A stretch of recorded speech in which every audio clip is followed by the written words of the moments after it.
Brasil. Deus abençoe, Kátia. Gênesis capítulo 37. Leremos do verso 1 em diante. Gênesis capítulo de número 37.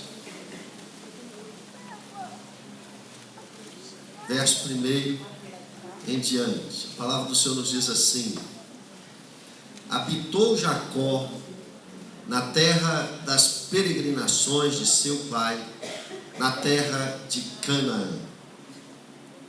Esta é a história de Jacó. Tendo José 17 anos, apacentava os rebanhos com os seus irmãos. Sendo ainda jovem, acompanhava os filhos de Bila e os filhos de Zilpa, mulheres de seu pai, e trazia más notícias deles a seu pai. Ora, Israel amava mais a José que a todos os seus filhos, porque era filho da sua velhice, e fez-lhe uma túnica talar de mangas compridas. Vendo, pois, seus irmãos que o pai o amava mais que todos os outros filhos, odiaram-no, e já não lhe podiam falar pacificamente. Teve José um sonho e o relatou a seus irmãos, por isso o odiaram ainda mais. Pois lhes disse: rogo-vos, ouvi este sonho que tive. Atávamos feixes do campo, e eis que o meu feixe se levantou e ficou em pé, e os vossos feixes o rodeavam e se inclinavam perante o meu. Então lhe disseram seus irmãos: reinarás com efeito sobre nós? E sobre nós dominarás realmente? E com isso tanto mais o odiavam, por causa dos seus sonhos e de suas palavras. Teve ainda outro sonho, e o referiu a seus irmãos, dizendo: sonhei também que o sol, a lua e 11 estrelas se inclinavam perante mim. Contando a seu pai e a seus irmãos, repreendeu o pai e lhe disse: que sonho é esse que tiveste? Acaso viremos eu e tua mãe e teus irmãos a inclinar-nos perante ti em terra? Seus irmãos lhe tinham ciúmes. O pai, no entanto, considerava o caso consigo mesmo. Amém. Feche os seus olhos. Vamos orar ao Senhor mais uma vez. Fechemos nossos olhos. Senhor querido, amado, soberano, Criador dos céus e da terra, como é bom estar em tua casa, em tua presença, cantar, louvar o teu nome, exaltar o Senhor de todo o coração. Como é bom reunir como igreja, rever irmãos, amigos. Ó Deus, bom é estar em tua casa. Ó Deus, bom é sentir tua presença. Ó Deus, mais ainda queremos ouvir, sentir, sermos edificados pela tua santa palavra. Fale conosco, e que em nome de Jesus essa palavra penetre nos corações e nas mentes nesta noite, e faça aquilo que lhe apraz em cada um de nós. Oramos em nome de Jesus. Amém e amém. Graças a Deus. Queridos, capítulo 37 do livro de Gênesis nos introduz uma história que agora será a principal história até o final do capítulo do livro, até o final do capítulo 50, o último capítulo do livro de Gênesis. Esse é o livro do começo, a origem de todas as coisas. A partir do momento em que Deus cria céus e terra, o mundo, todas as coisas, o homem, a mulher, e faz surgir então o que nós conhecemos hoje como tudo que há e existe veio das mãos do Senhor. Interessante que aqui Deus está criando um povo. A partir de Abraão, capítulo 12 do livro, Deus chama Abraão para fazer a partir de Abraão uma nação. E no capítulo 37 nós já temos de Abraão um neto chamado Jacó, e que tem também agora já 12 filhos, 12 patriarcas, através dos quais Deus estabeleceria as bases para a criação da nação de Israel. E é assim, toda a família. a gente passa por momentos de dificuldade, filhos que se umam uns aos outros, contendas, litígios, desavenças, não é? Toda casa que tem filho já assistiu um episódio assim. O problema é que na casa de Jacó, grande patriarca de Israel, foi muito mais intenso que na maioria dos lares que nós conhecemos. O ódio dos 11 irmãos, ou melhor, dos 10 irmãos de José por ele, porque havia José e Benjamim, que eram filhos de Jacó com a sua esposa amada Raquel, que morreu no parto de Benjamim. Mas os 10 filhos de Bila, de Zilpa, eles acompanhavam José, ou melhor, José os acompanhavam na lida diária de cuidar dos rebanhos de seu pai. Chega um determinado momento, no capítulo 37, o verso 1 fala sobre as peregrinações de Jacó, e já introduz o verso 2, dizendo: esta é a história de Jacó, mas começa a falar de José.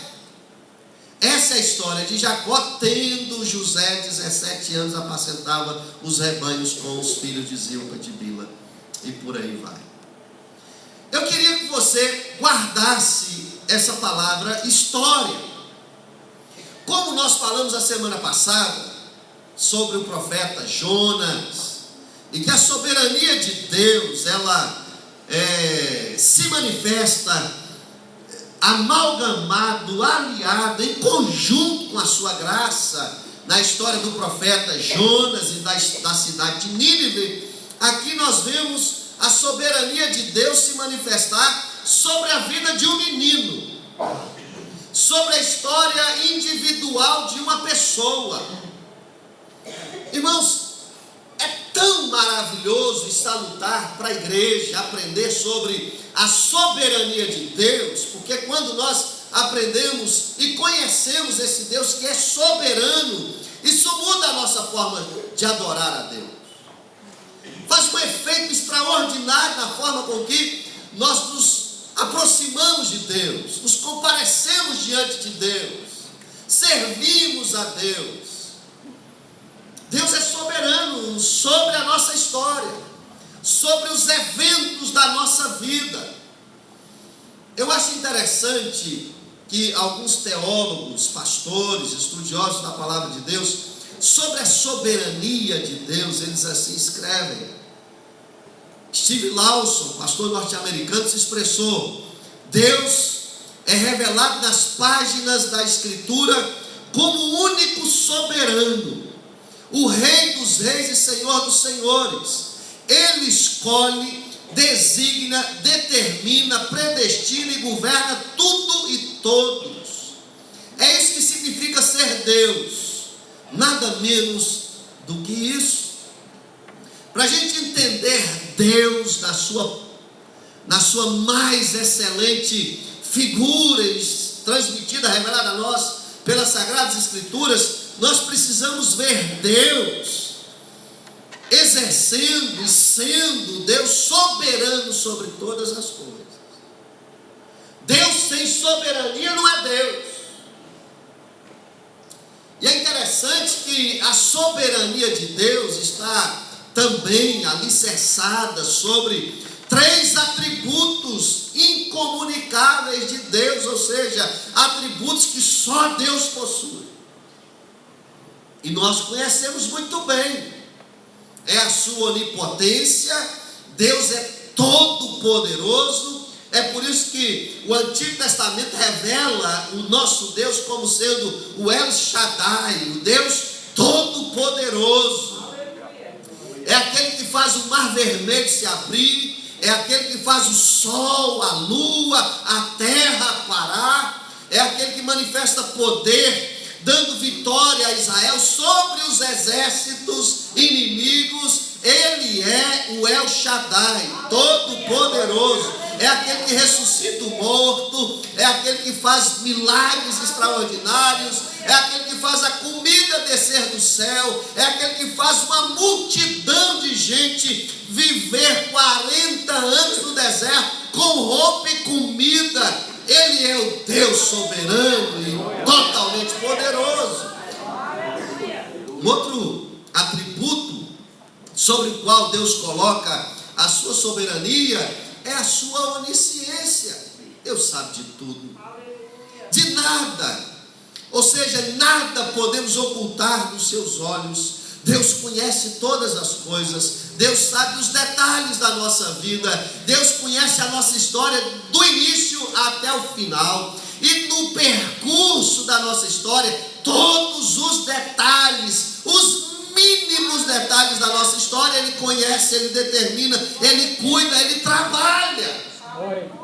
Ele é onisciente, onipotência, onisciência e onipresença. Ele está em todo lugar, inclusive aqui nessa noite. Ele caminha com a gente, Ele anda com a gente, Ele conhece a gente de perto. Ele não é só o Deus das montanhas, Ele é o Deus dos vales, Ele é o Deus da proximidade, Ele é o Deus que caminha, Ele é o Deus conosco. E o Novo Testamento, da pessoa bendita do nosso Senhor e Salvador, veio revelar aquele que é chamado de Emanuel, o Deus conosco.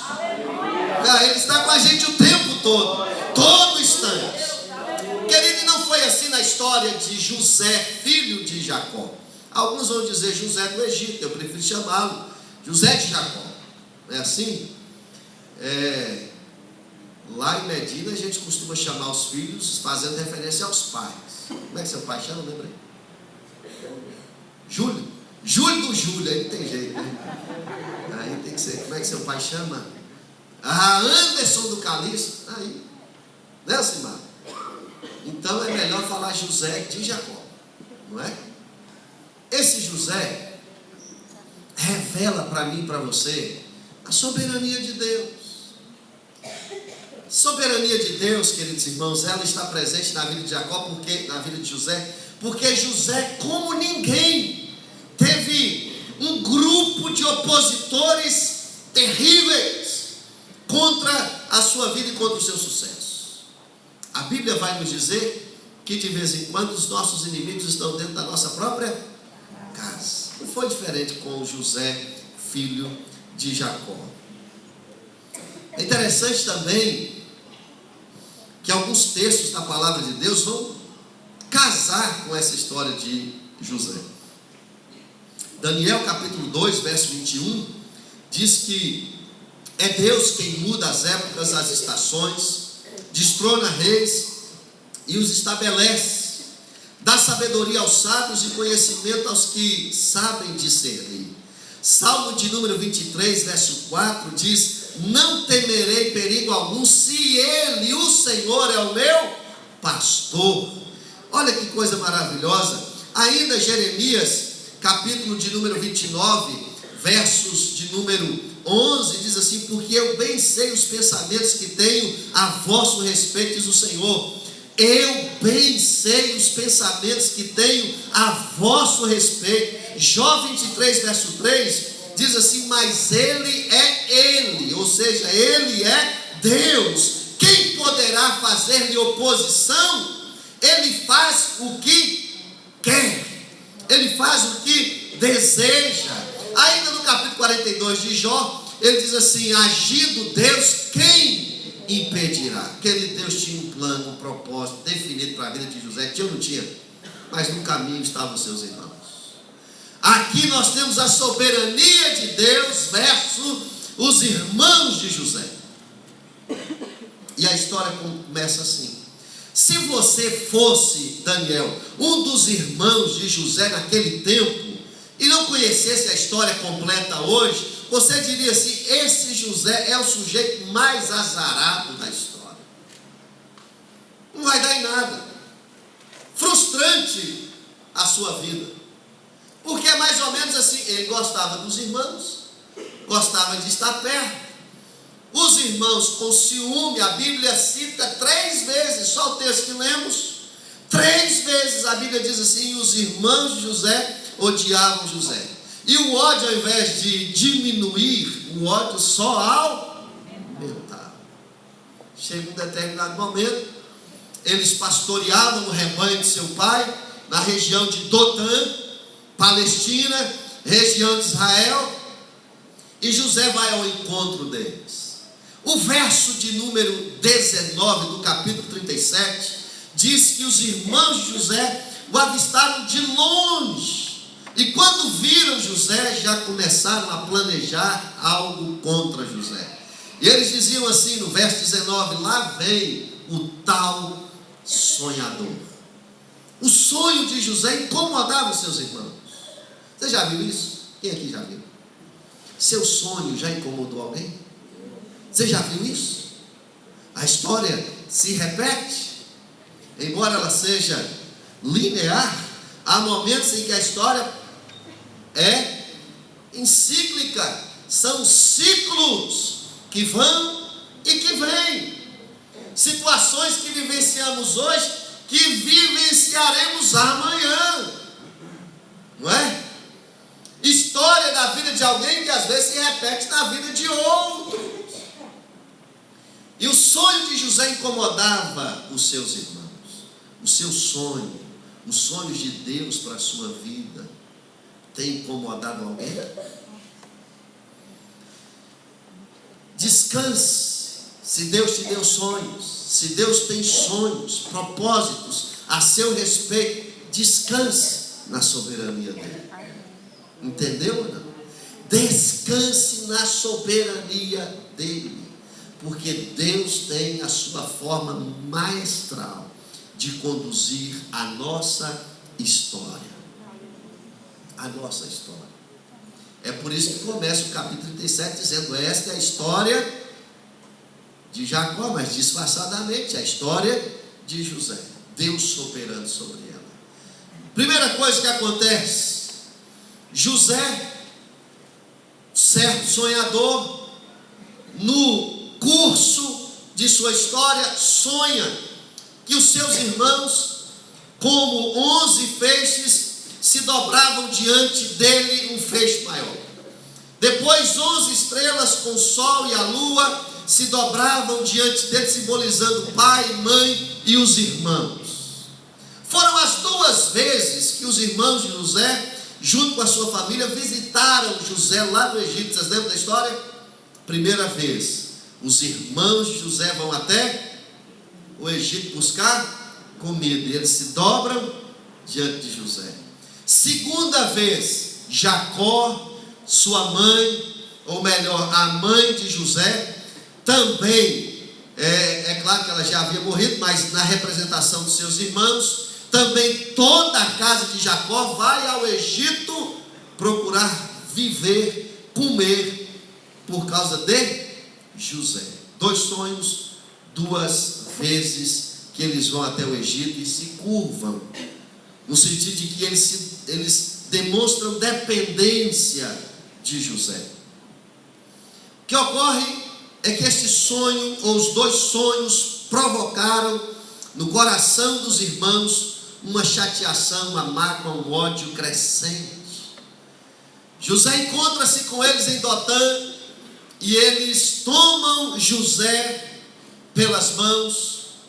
José desesperado, uma criança nas mãos de adultos ferozes, e parece que este sonho não se cumpriria, porque a primeira coisa que acontece na vida de José, no percurso até o cumprimento do sonho, é que ao invés de subir para alcançar o sonho, ele desce.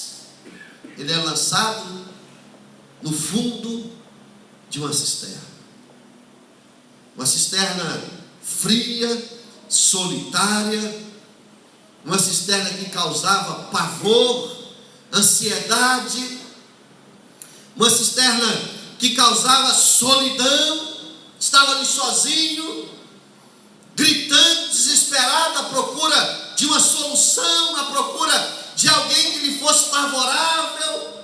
De vez em quando é desse jeito que nós nos sentimos na vida, na jornada, na caminhada. Parece que estamos no fundo do poço e que ninguém está por nós, que ninguém nos enxerga, que ninguém nos ouve. Querido meu irmão, hoje, por conhecermos a história até o final, nós sabemos que naquele exato momento Deus estava vendo tudo. Deus estava controlando tudo. E mesmo que os irmãos de José depois reconheçam que eles tentaram o mal contra José, Deus estava fazendo com que soberanamente aquele mal pudesse surtir um efeito contrário. Ao invés de ser mal, Flávia, fosse bem para a vida de José.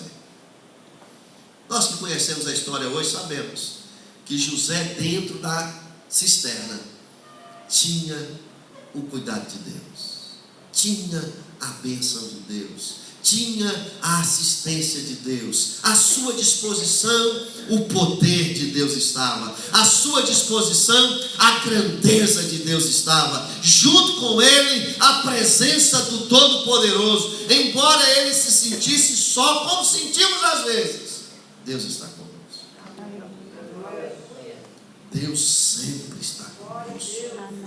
É uma promessa que Jesus renovou nos dias de sua partida para o céu, dizendo: eis que estarei convosco todos os dias. Diga comigo, todos os dias. Deus está conosco. Eu não sei como você entrou aqui hoje preocupado.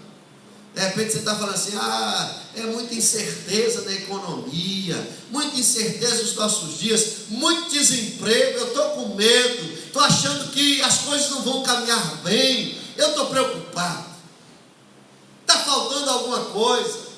Querido irmão, descanse na soberania do Deus que você serve.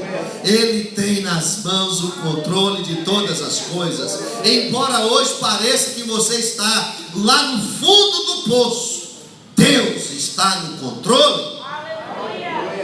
Sabia disso ou não? Às vezes a gente sabe, mas a gente precisa exercitar a nossa fé a ponto de descansar em Deus no fundo do poço. José não sabia como nós sabemos. José foi crescendo no conhecimento de Deus. Nós já sabemos da história hoje. E é por isso que nós temos toda a condição hoje de estarmos no fundo do poço, mas conhecer pela fé que Deus nos protege e está conosco. Segundo fato que se coloca como oposição diante da jornada, do cumprimento do sonho de José, é que José, quando sai do poço, Josias, ele não sai do poço direto para o trono, João. José não sai do poço num sentimento triunfalista, como muitos de nós hoje temos. Eu estou na prova, mas quando eu sair da prova, eu vou cantar, e os meus inimigos vão ver eu cantando, e a minha vitória terá sabor de mel. A de José não foi assim. E eu espero que a sua também não seja assim. Para que você cresça, amadureça, tenha experiência com Deus, aproxime-se de Deus e conheça Deus como verdadeiramente Ele é. Sabe o que aconteceu? Saindo do poço, José passa a ser escravo de uma caravana de midianitas. A história desse homem parecia ser uma história deplorável.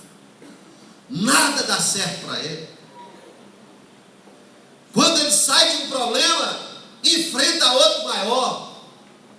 Agora, ele passa a ser escravo da solidão à companhia de gente inimiga,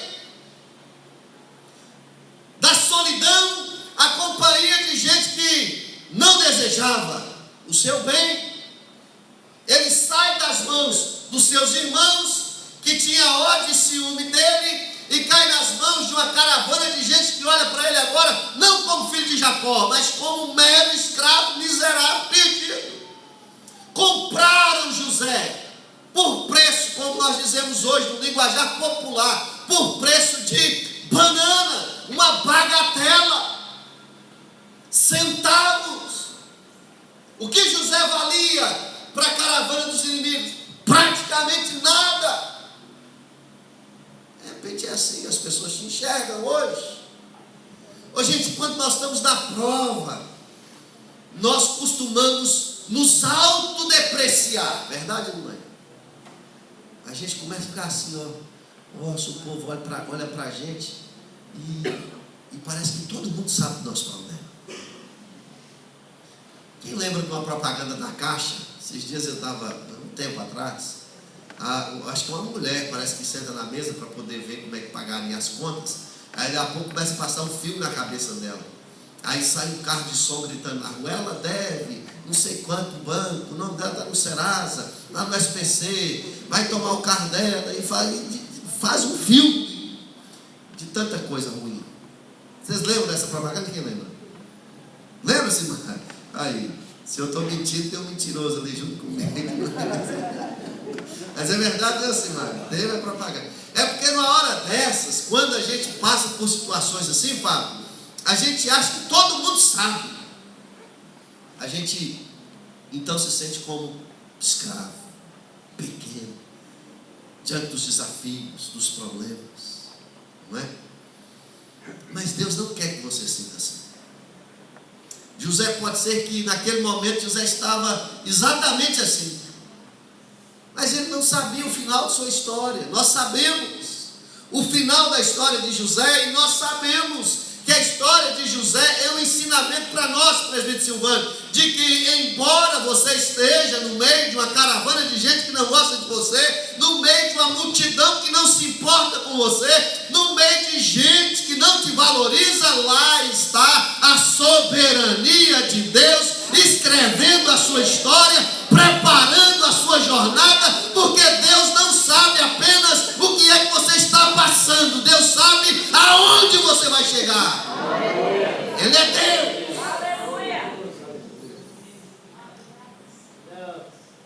Sabe aonde você vai chegar. No fundo do poço, há escravo de estrangeiros.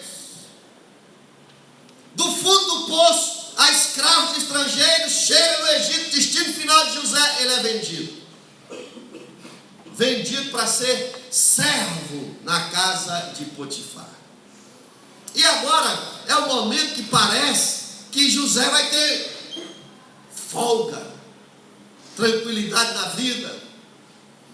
Vai para a casa de Potifar, muda suas vestes, seu nome sai do cadastro de maus pagadores, ele sai da cela da escravidão e passa a ser agora um escravo, mas um escravo requintado.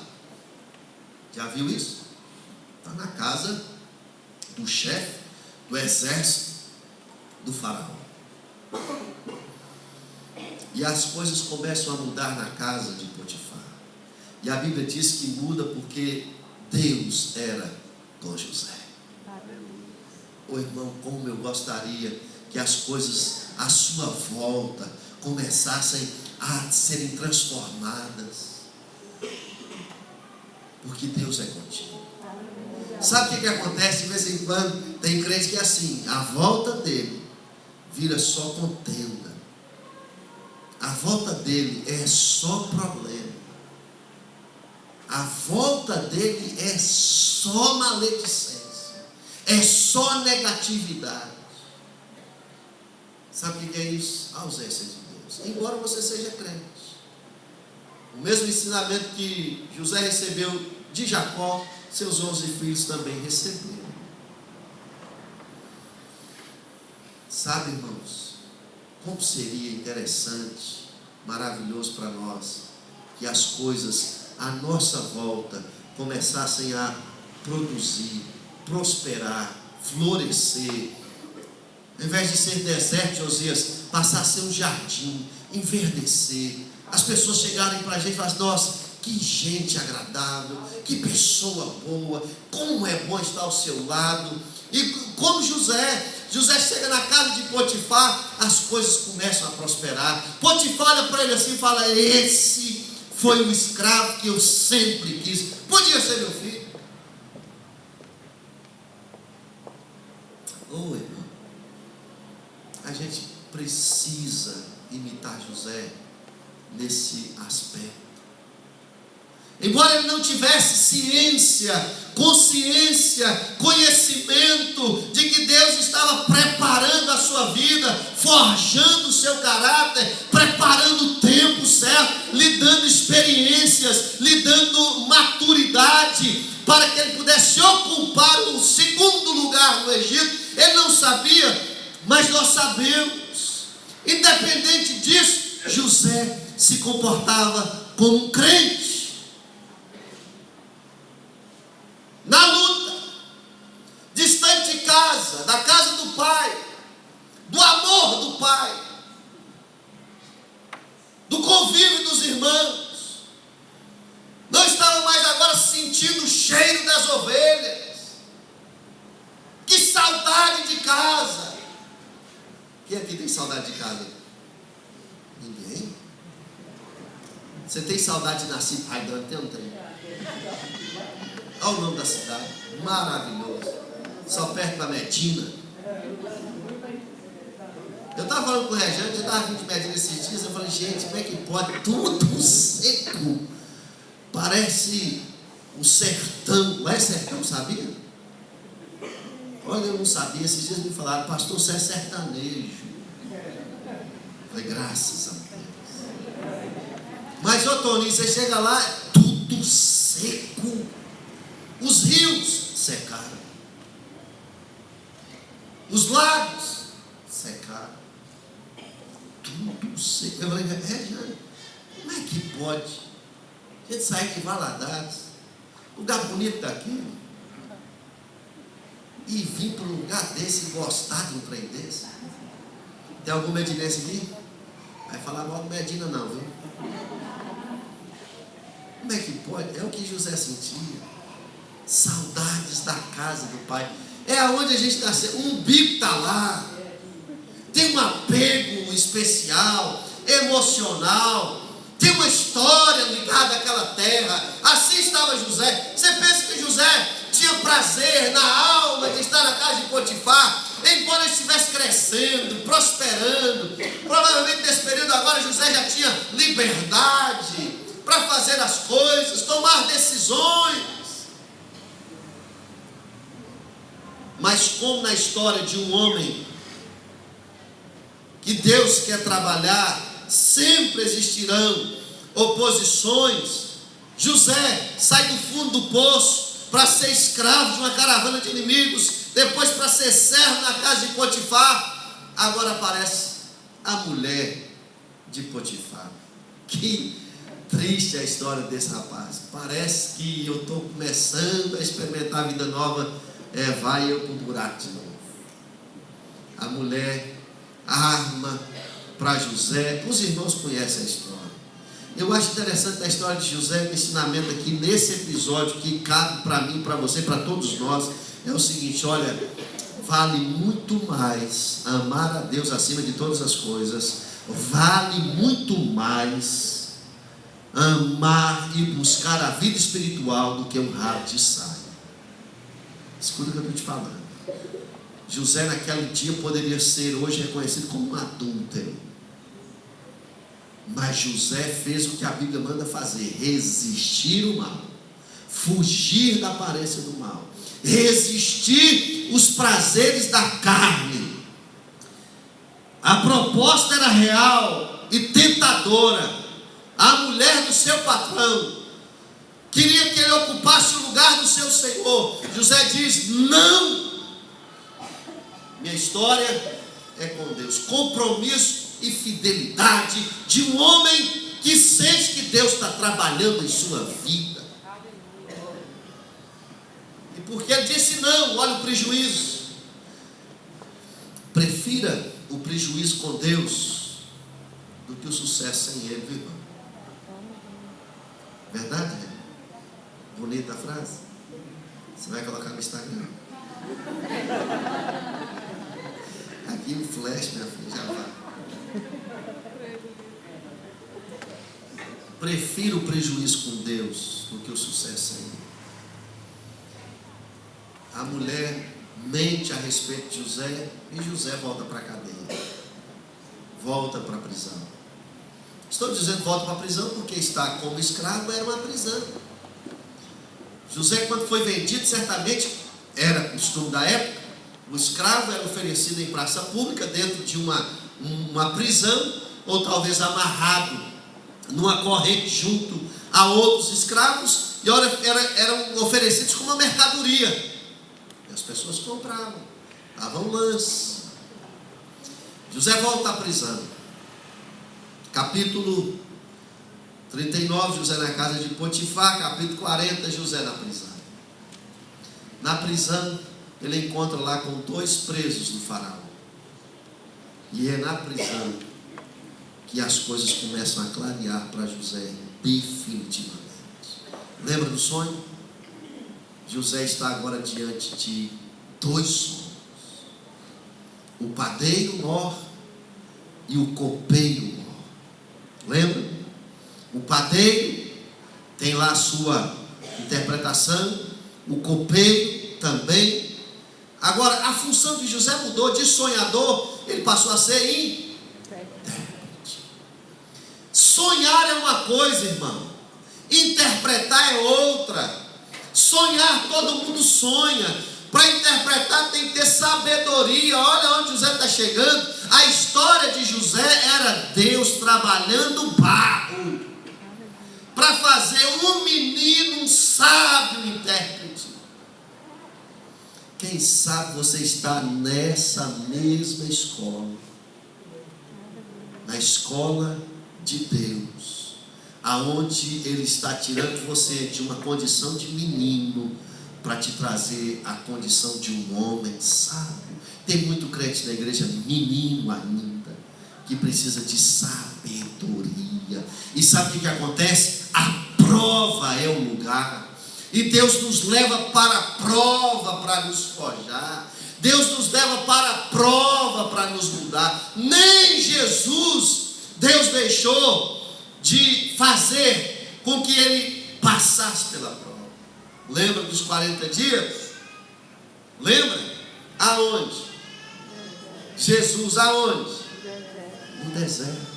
Era Deus preparando o seu filho para aprender a servir a Deus no sofrimento. Irmãos, a soberania de Deus nos coloca em lugares e situações com as quais Deus nos faz pessoas e servos melhores.